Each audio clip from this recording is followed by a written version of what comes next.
ሰላም ጤና ይስጥልኝ ውድ ወንበር ሚዲያ ተከታታዮች እንደምን አላችሁ? እኔ ደህና ነኝ፣ እግዚአብሔር የተመሰገነ ይሁን። እንግዲህ ዛሬ ደግሞ የምናየው የበዓላትና የአጽዋማትን እያአርግና እየወረድና ያለን አፐር ባውንድና ላወር ባውንድ ብለን በእንግሊዘኛው የምንጠራው ማለት ነው። ያ ማለት ምንድነው? እያአርግና እየወረድ ማለት ከዚህም በታች አይወርድም፣ ከዚህም በላይ አይወጣም።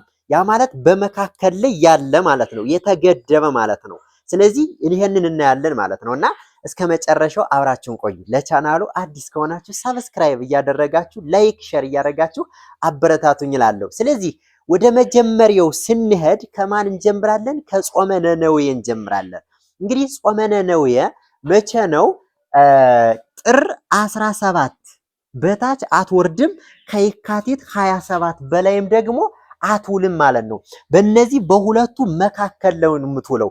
ለምን ካላችሁኝ፣ ለምሳሌ አሁን ዝቅ ብትል ጥር 17 ልትውል ትችላለች እንጂ ጥር 16 በታች አትውልም ማለት ነው። ከፍ ካለች ደግሞ የካቲት 21 ልትውል ትችላለች እንጂ የካቲት 22 አትውልም። ከዚያም በላይ በእነዚህ መካከል ከጥር አንስታ እስከ የካቲት መካከል ባለው ግን ጾመ ነነዌ ልትውል ትችላለች። ይሄንን ደግሞ እያንዳንዱ እንዴት አድርገን እንደምናሰላ ክፍል 14 ላይ በሰፊው አይተናልና ከዚያ ላይ ሄዳችሁ እዩ ትላለሁ። ስለዚህ ይሄን እንዴት መጣ ነው። ይሄንን ለማስላት ምን እናደርጋለን? እንግዲህ ስለ መጥቅ አይተናል። መጥቅ ማለት እንግዲህ ደወል ነው ብለናል። በዓላትን አጽዋማትን የሚሸክፍልን ሰብስቦ የሚዘልን ነው ብለን እዚህ በፊት አይተናል። አሁን መጥቅ ከስንት በታች ይሆናል? ከ14 በላይና ከ14 በታች ብለን አይተናል። ለምን? መጥቅ የሚውልበትን ዕለት ለማስላት ማለት ነው። እንግዲህ መጥቅን አስልተን የየዓመቱን በመቼ ሊውል ይችላል? በመስከረም ወይም ደግሞ በጥቅምት ሊውል ይችላል። ለምን? በመስከረም እንዴት እንደሚውል ከ14 በላይ ከሆነ እና ከ14 በታች ከሆነ ብለን ከዚህም በፊት አይተናል። አሁን ከ14 በታች ካሉ መጥቆች ትልቁ ማን ነው? ከ14 በታች ካሉ መጥቆች ትልቁ ማን ነው ካላችሁኝ 13 ነው። 13 እንደገና የዕለታትን ተውሳክ አይተናል። የዕለታት ተውሳክ ማለት የቅዳሜ ተውሳክ 8 እንደሆነ፣ የእሑድ ተውሳክ 7 እንደሆነ፣ እንዲሁም ደግሞ የሰኞ ተውሳክ 6 እንደሆነ እያንዳንዳቸው እንዴት መጣ?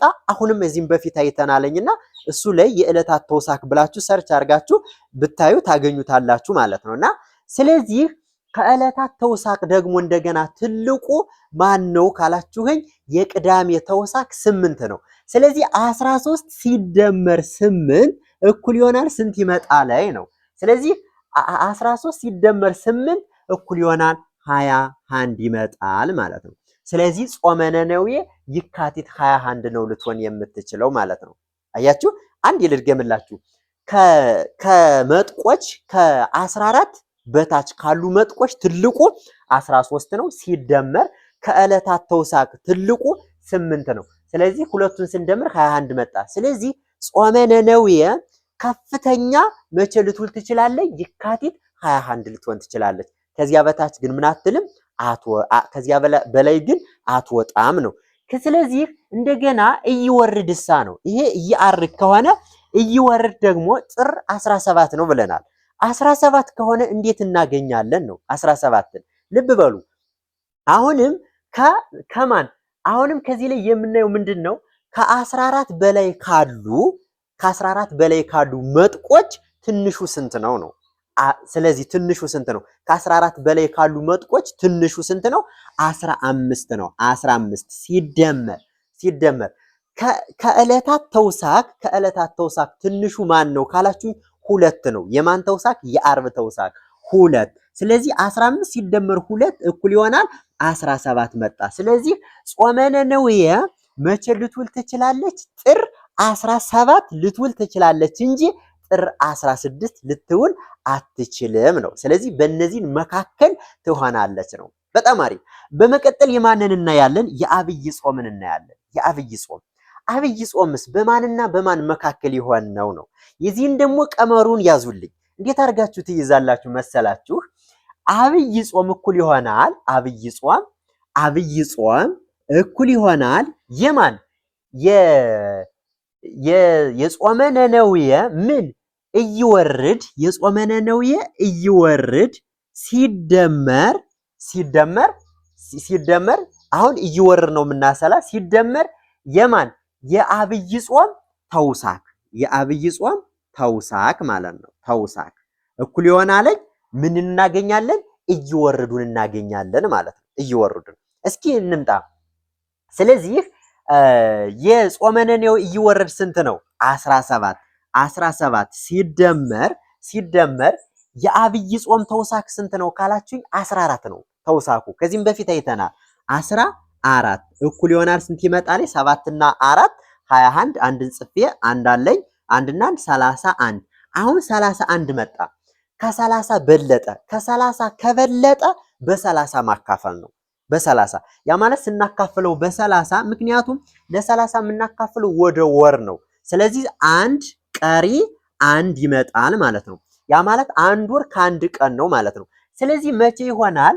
አሁን አንድ ከሆነ በ30 ስናካፍለው በጥር የሚሆነውን ጥርን ይለቅና መቼ የካቲት አንድ ይሆናል ማለት ነው። የካቲት አንድ ማለት ነው። የካቲት አንድ ለምን ጥር 17 ደርሰን ጾመ ነነዌ ቀድማ ስለምትገባ ጥር 17 ደርሰን አሁን እንደገና ጥር አንድ አንልም። ወዴት ነው የምንሄድ? ወደፊት ነው የምንሄደው ማለት። ስለዚህ የካቲት አንድ ከፍ ዝቅ ቢል የካቲት አንድ ነው ሊገባ የሚችለው። ከፍ ካለ ደግሞ ስንት ነው ሊሆን የሚችለው ነው። ያን ደግሞ ለማስላት ምን እናደርጋለን?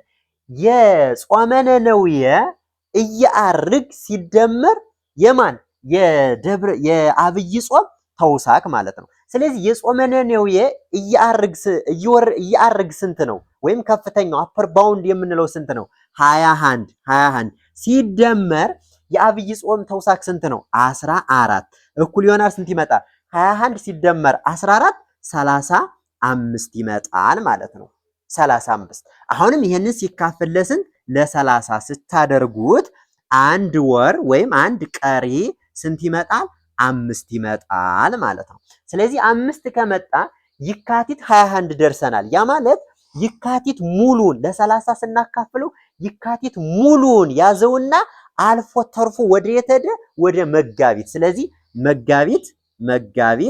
መጋቢት ስንት 5 ማለት ነው። መጋቢት 5 ልብ በሉ።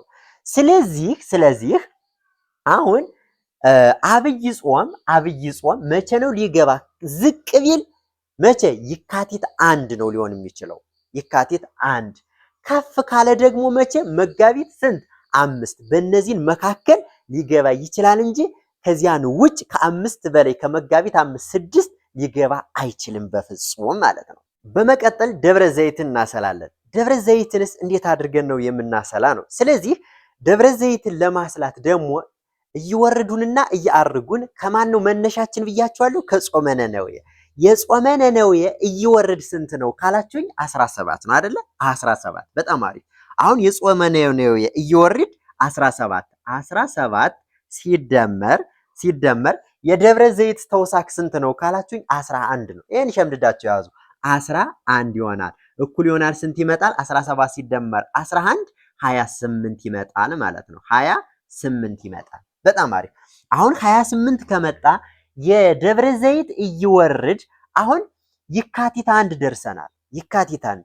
አሁን የካቲት አንድ ደርሰናል። ስለዚህ የካቲት 2 3 4 እያልን ስንሄድ አሁን መቼ ይሆናል? አሁንም የካቲት ስንት ይሆናል? 28 ይሆናል ማለት ነው። እየወረዱ ያ ማለት ደብረ ዘይት መቼ ነው ሊሆን የሚችለው? ዝቅ ቢል የካቲት 28 ነው ሊሆን የሚችለው። ከፍ ካለስ መቼ ሊሆን ይችላል ነው። እንግዲህ በእነዚህን መካከል ነው የሚሆነው። ያ ማለት ከፍ ቢል ስንት ነው? ከጾመ ነነዌ ምንድን እያርግ ትልቁ እያርግ ስንት ነው? 21 ነው። 21 ሲደመር እንደገና ተውሳኩ ስንት ነው? 11 እኩል ይሆናል ስንት ይመጣል? 21 ሲደመር 11 32 ይመጣል ማለት ነው። 32 ስለዚህ 32 ሲካፈል ለ30 እኩል ይሆናል አንድ ቀሪ 2 ይሆናል ማለት ነው። 2 ስለዚህ እዚህ ላይ መጋቢት 5 ደርሰናል። አሁን መጋቢት 5 ደርሰን በ30 ስላካፈል ነው መጋቢት ሙሉን ወር ያዘውና አለፈና ሄድና መቼ ሆነ? መጋቢት አይደለ? መጋቢት ከመጋቢት ቀጥሎ ማን ነው?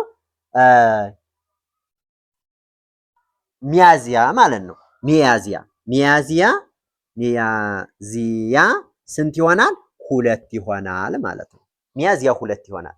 ለምን ካላችሁኝ በ30 አካፍለነዋል። በ30 ያካፈልነው ያ ማለት መጋቢት ሙሉን ወር ወይም ደግሞ መጋቢት 5 ደርሰን እንደገና ደግሞ መጋቢት 2 ወደኋላ አንልም። የት ነው? ወደፊት። መቼ? ሚያዚያ 2 ይሆናል። ደብረ ዘይት ዝቅ ካለ የካቲት ስንት? 28 ነው ሊገባ የሚችለው።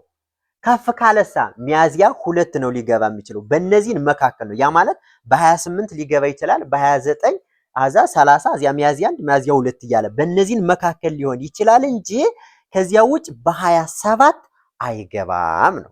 ያ ማለት መቼ? የካቲት 27 ሊገባ አይችልም። እንደገና ሚያዚያ ስንት? 3 4 ሊሆን አይችልም። በእነዚህ መካከል ነው ማለት ነው። በመቀጠል ሆሳዕና ነው። እንግዲህ የሆሳዕና ከእየወረዱን ስናሰላ እንግዲህ የጾመ ነነዌ እየወረድ 17 ነው። 17 ሲደመር የሆሳዕና ተውሳክ ስንት ነው? 2 እኩል ይሆናል ስንት ይመጣልኝ? 17 ሲደመር 2 19 ይመጣል ማለት ነው። ስለዚህ መቼ? 19 አሁን የካቲት ነው አይደለ? አሁን የካቲት ያ ማለት እዚች ላይ ልብ በሉ። የካቲት 28 ደርሰን እንደገና የካቲት 19 ወደኋላ አንመጣም። ያ ማለት መቼ ሂዷል ማለት ነው? አልፎ የካቲት መጋቢት 19 መጋቢት ስንት? መጋቢት 19 ይሆናል ማለት ነው። ስለዚህ ዝቅ ቢል ሆሳዕና ሊገባ የሚችለው መጋቢት 19 ነው። ያ ማለት መጋቢት 20 21 እያለ ሊገባ ይችላል። ከዚህን በታች ግን ምን አይልም አይወርድም ነው። እንደገና እያረጉን ደግሞ ከፍተኛውን አፐር ባውንድ ስናይ ደግሞ የጾመ ነነዌ እያረግ ስንት ነው? 21 ሲደመር የሆሳዕና ተውሳክ ስንት ነው ብለናል? 2 እኩል ይሆናል 21 ሲደመር 2 23 ይሆናል ማለት ነው። አሁን እዚች ላይ ልብ በሉ። ሚያዚያ 2 ደርሰናል። ሚያዚያ 2 ሚያዚያ 3 4 5 6 እያልን ስንሄድ አሁንም ሚያዚያ ስንት ይሆናል? 23 ይሆናልኝ ማለት ነው። ሚያዚያ 23 በእነዚህን መካከል ነው ሊሆን የሚችለው ሆሳዕና። በመቀጠል ስቅለት ነው። ስቅለትስ መቼ ነው ሊሆን የሚችለው ነው? ስለዚህ ስቅለትን ስናይ ደግሞ አሁን ላወር ባውንድ ወይም ደግሞ እየወረዱን ስናይ የጾመ ነነዌ እየወረድ ስንት ነው? 17 ሲደመር የስቅለት ተውሳክ ስንት ነው? 7 እኩል ይሆናል ስንት ይመጣል? 24 ይመጣል ማለት ነው። 24 ይመጣል። አሁን እዚህ ላይ መጋቢት 19 ደርሰናል። መጋቢት 19 ከዛ አሁንም እዛው ላይ መጋቢት ስንት ይሆናል? መጋቢት ስንት ይሆናል? 24 ይሆናል ማለት ነው። ምክንያቱም መጋቢት 19 ደርሰን 19 20 21 እያልን ስለምንሄድ ማለት ነው። እያአርጉሳ ነው የጾመ ነነዌ እያአርግ ስንት ነው? ወይም ከፍተኛው ስንት ነው? 21 ሲደመር ተውሳኩ ስንት ነው? 7 እኩል ይሆናል ስንት ይመጣል? 21 ሲደመር 7 28 ይመጣል ማለት ነው። ስለዚህ 28 አሁን 23 ደርሰናል አይደል? 23 24 25 26 27 እያልን ስንል ሚያዚያ ስንት 28 ይሆናል ማለት ነው። ሚያዚያ 28 የማን? የስቅለት ማለት ነው። ስለዚህ ስቅለት በእነዚህን መካከል ነው ሊሆን የሚችለው ማለት ነው። በጣም አሪፍ። በመቀጠል የማንን እናያለን? የትንሣኤ እናያለን። ትንሣኤ በዓለ ትንሣኤሳ በመቼና በመቼ መካከል ነው ሊሆን የሚችለው ነው። ስለዚህ እየወረዱን ስናሰላ የጾመ ነነዌ እየወረድ ስንት ነው ብለናል? 17 አይደለ? በጣም አሪፍ 17 ሲደመር ስለዚህ የማን የትንሣኤ ተውሳክ ስንት ነው ብለናለኝ? 9 እኩል ይሆናል ስንት ይመጣል? 17 ሲደመር 9 ስንት ነው? ስለዚህ 26 ይሆናል ማለት ነው። 26 ያ ማለት መቼ ይሆናል ማለት ነው? ከዚህ ላይ 24 ነው አይደለ? 24 ብለን 25 26 አሁንም መጋቢት መቼ? መጋቢት ስንት? 26 ይሆናል ማለት ነው። መጋቢት 26 ስለዚህ እያርግሳ ነው ከፍተኛውስ። ስለዚህ መጋቢት 26 ዝቅተኛው ከሆነ ከፍተኛው ስንት ነው ካላችሁኝ እዚች ላይ ይመጣሉ። ስለዚህ የጾመ ነነዌ እያርጉ ስንት ነው? 21 21 ሲደመር የማን የትንሣኤ ምንድን ተውሳክ የትንሣኤ ተውሳክ ስንት ነው? 9 ብለናል። እኩል ይሆናል ስንት ይመጣል? 30 ይመጣል ማለት ነው። 30 ስለዚህ 21 ሲደመር 9 30። ስለዚህ አሁን ሚያዚያ ነው ያለነ ሚያዚያ ስንት 30 ይሆናል ማለት ነው። ምክንያቱም 28 ብለን 29 ከዛ 30። ስለዚህ ትንሣኤ መጋቢት 26 አንስቶ እስከ ሚያዚያ 30 በእነዚህን መካከል ነው ሊሆን የሚችለው እንጂ ከማን ከመጋቢት 26 ወደ ታች 25 አይወርድም። እንደገና ከሚያዚያ 31ን አይሆንም ማለት ነው። በእነዚህን መካከል ይሆናል ማለት ነው። እሺ የበዓለ ርክበ ካህናትን ስናይ ደግሞ በዓለ ርክበ ካህናት እንግዲህ ዝቅተኛው ስንት ነው? 17 ማለት ነው አይደለ? የጾመ ነነዌ እይወርድ ማለት ነው። 17 ሲደመር ተውሳኩ ስንት ነው ነው? የማን የበዓለ ርክበ ካህናት 3 እኩል ይሆናል 17 ሲደመር 3 20 ይሆናል ማለት ነው። ስለዚህ አሁን መጋቢት 26 ደርሰናል አይደለ? ስለዚህ መጋቢት 26 ደርሰን ወደኋላ 20 አንልም። መጋቢት አልፎ ማን ይሄዳል? ሚያዚያ ማለት ነው። መጋቢት ሚያዚያ ስንት? ሚያዚያ 20 ነው ሊሆን የሚችለው ማለት ነው። ዝቅ ካለ ከፍ ካለ ደግሞ ስንት ነው የሚሆነው? የጾመ ነነዌ እያርግ ስንት ነው? 21 ሲደመር የርክበ ካህናት የበዓለ ርክበ ካህናት ተውሳክ ስንት ነው? 3 እኩል ይሆናል ስንት ይመጣልኝ? 21 ሲደመር 3 24 ይመጣል ማለት ነው። ስለዚህ አሁን 30 ደርሰናልኝ አይደለ? ሚያዚያ 30 ደርሰናል። ሚያዚያ ግንቦት ማለት ነው። ግንቦት ስንት ይሆናል?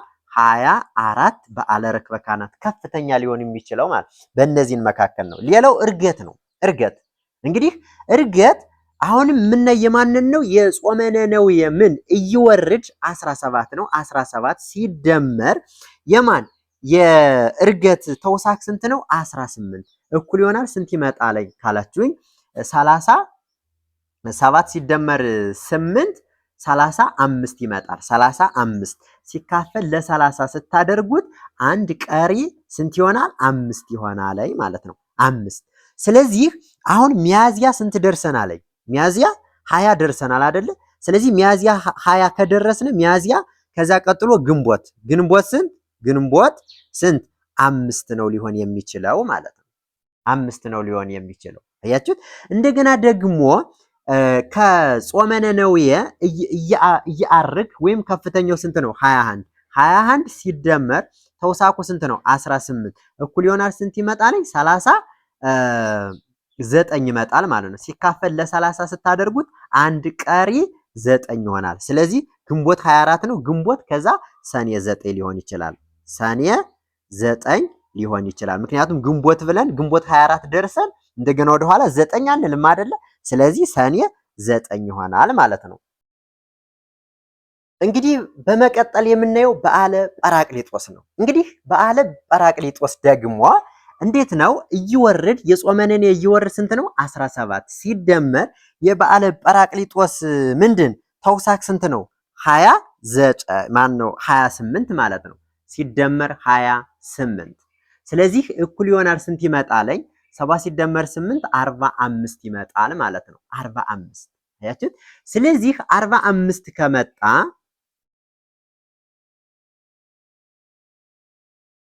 ስለዚህ 45 ከመጣ 45 ሲካፈል ለ30 ስታደርጉት እኩል ይሆናል አንድ ቀሪ 15 ይመጣል ማለት ነው። 15 ስለዚህ እቺ ጋር መጣና ግንቦት ስንት ይሆናል? 15 ይሆናል ማለት ነው። ለምን ካላችሁኝ አሁን ግንቦት 5 ደርሰናል። ግንቦት 5 ደርሰን ከዛ ግንቦት 1 ግንቦት 2 5 6 7 እያልን ስንሄድ ግንቦት 15 ይሆናል ማለት ነው። እያርጉሳ ነው መቼ ሊሆን ይችላል ነው? እያርጉ የማን የጾመ ነነዌ እያርግ ስንት ነው? 21 ሲደመር የማን የእርገት ማን ነው? የጰራቅሊጦስ ተውሳክ ስንት ነው? 28 እኩል ይሆናል ስንት ይመጣል ነው? 21 ሲደመር 28 49 ይመጣል። 49 ሲካፈል ለስንት ለ30 ስታደርጉት እኩል ይሆናል አንድ ቀሪ ስንት ይመጣል? ይቅርታ አንድ ቀሪ 19 ይመጣል ማለት ነው። 19። ስለዚህ ከዚህ ጋር ሰኔ 9 ደርሰናል አይደል? ስለዚህ 9 ብለን 10 11 እያልን ስንሄድ አሁንም ሰኔ ስንት ይሆናል? ሰኔ 19 ይሆናል ማለት ነው። ሰኔ 19። ከዛ በመቀጠል የማን ነው ካላችሁኝ ጾመ ሐዋርያት ነው። ጾመ ሐዋርያት እንግዲህ የጾመ ሐዋርያት የጾመ ነነዌ እይወርድ 17 ነው ብለናል። 17 ሲደመር የማን የጾመ ሐዋርያት ተውሳክ ስንት ነው? 29 ማለት ነው። 29 እኩል ይሆናል ስንት ይመጣለኝ ካላችሁኝ እኩል ይሆናል ስንት ይመጣለኝ? 46 ማለት ነው። 46 ሲካፈል ለ30 ስታደርጉት አንድ ቀሪ 16 ይመጣል ማለት ነው። አንድ ቀሪ 16። ስለዚህ አንድ ቀሪ 16 ከመጣ ስለዚህ አሁን ግንቦት ነው አይደለ? ግንቦት 15 ደርሰናል። አሁንም ግንቦት ስንት ይሆናል? ግንቦት ስንት 16 ይሆናል ማለት ነው። ግንቦት 16። እንደገና እንትኑን ደግሞ ለማስላት እያርጉን ደግሞ ለማስላት ምን እናደርጋለን? የጾመ ነነዌ እያርግ ስንት ነው? የጾመ ነነዌ እያርግ ስንት ነው? 21 አይደለ? 21። ስለዚህ 21 ሲደመር የማን የጾመ ሐዋርያት ተውሳክ ስንት ነው? 29 አይደለ? 21 ሲደመር 29 ስንት ይሆናል ማለት ነው? ስለዚህ 50 ይሆናል ማለት ነው። 50 አይደለ? ምክንያቱም 1 ሲደመር 9 10 2 50 50 ሲካፈል ለስንት ለ30 ስታደርጉት አንድ ቀሪ ስንት ይመጣል ማለት ነው? አንድ ቀሪ 20 ይመጣል ማለት ነው። 20 ስለዚህ መቼ ሊሆን ይችላል? ሰኔ ደርሰናል አይደል? ሰኔ 19 ነው። አሁንም ሰኔ ስንት ይሆናል? 20 ይሆናል ማለት ነው። ስለዚህ ያ ማለት ምንድነው? ጾመ ሐዋርያት ወይ ሰኔ ወይ ግንቦት 16 ይሆናል ዝቅ ካለ፣ ከፍ ካለ ደግሞ ሰኔ 20 ሊሆን ይችላል። በእነዚህ መካከል ነው የሚሆነው ማለት እንግዲህ የመጨረሻው እንግዲህ ጾመ ድህነት ነው። ጾመ ድህነት የምንለው የዓርብ ረቡዕ ጾም ነው። ይህ ጾም እንግዲህ የጾመ ነነዌ እይወርድ 17 ነው። 17 ሲደመር የጾመ ድህነት ተውሳክ ስንት ነው? 1 ማለት ነው። እኩል ይሆናል 18 ይመጣል ማለት ነው። ስለዚህ ከዚህ ላይ ግንቦት 16 ደርሰናል። አሁን ግንቦት ስንት ይሆናል? ግንቦት ስንት ሊሆን ይችላል? 18 ይሆናል ማለት ምክንያቱም 16 17 18 ስለምን ነው። እያርግሳ ነው መቼ ሊሆን ይችላል ነው። ስለዚህ የጾመ ነነዌ እያርግ ስንት ነው? 21 ሲደመር ተውሳኩ ስንት ነው? 1 እኩል ይሆናል 22 ይሆናል ማለት ነው። ስለዚህ መቼ? ሰኔ 22 ይሆናል ማለት ነው። ሰኔ 22 ለምን? ሰኔ 20 ደርሰን አላደነ? ሰኔ 20 ደርሰን 20 21 22 ስለዚህ ሰኔ 22 ይሆናልኝ ማለት ነው። ስለዚህ ጾመ ድህነት ዝቅ ካለ ግንቦት 18 ሊሆን ይችላል። ከፍ ካለ ደግሞ ሰኔ 22 ሊሆን ይችላል። በእነዚህ መካከል ነው ሊሆን የሚችለው። እንግዲህ እያርግና እየወርድ ማለት ይሄ ነው። ስለዚህ በዓላትና እነዚህ የምታዩዋቸው በዓላትና አጽዋማት ከነዚህ ከምታዩዋቸው በላይ አይሆኑም። ከዚህ ከምታዩት በታች ደግሞ ምን አይሉ አይወርዱም ማለት ነው። ስለዚህ በእነዚህ መካከል ነው ሊሆኑ የሚችሉና ስለዚህ ይሄን ይመስላል እንግዲህ ማለት ነው። የጥንቷና የክብሯ ባለቤት የሆነችው ኢትዮጵያ ዛሬም ድረስ በራሷ የዘመን አቆጣጠር ዓለምን እያስደመመች ትገኛለች። የዛሬው ዝግጅታችን ይሄንን ይመስል ነበር። በቀጣይ በሌላ የስሌትና የጥበብ አምድ እስከምንገናኝ ድረስ ሰላም ለሀገራችን፣ ፍቅር ለሕዝባችን ይሁን። ቪዲዮውን ከወደዳችሁት ላይክ፣ ሸር፣ ሳብስክራይብ በማድረግ ቤተሰብ ይሁኑ። አመሰግናለሁ። ኢትዮጵያዊነት ኩራት ናት።